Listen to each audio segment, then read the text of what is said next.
ಅಹಂ ಸಮುದ್ಧರ್ತಾ ಮೃತ್ಯು ಸಂಸಾರ ಸಾಗರಾತ್ ಭವಾಮಿ ನ ಚಿರಾತ್ ಪಾರ್ಥ ಮಯ್ಯಾವೇಶಿತ ಚೇತಸಾಂ ಮಯ್ಯೇವ ಮನ ಆಧತ್ಸ್ವ ಮಯಿ ಬುದ್ಧಿಂ ನಿವೇಶಯ ನಿವಸಿಷ್ಯಸಿ ಮಯ್ಯೇವ ಅತ ಊರ್ಧ್ವಂ ನ ಸಂಶಯಃ.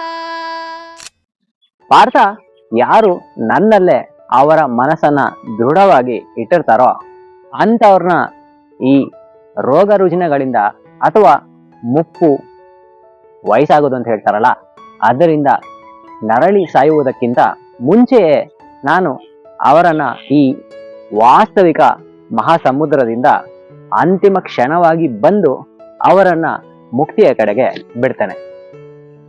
ಯಾರು ಅವರ ಮನಸ್ಸು ಮತ್ತೆ ಬುದ್ಧಿಯನ್ನ ನನ್ನಲ್ಲೇ ಇಟ್ಟಿರ್ತಾರೋ ನಿಸ್ಸಂಶಯವಾಗಿ ಅರ್ಜುನ ಅವರು ನನ್ನಲ್ಲೇ ಬದುಕ್ತಾರೆ ಅಂತ ಇಲ್ಲಿ ಭಗವಂತ ಹೇಳ್ತಾರೆ.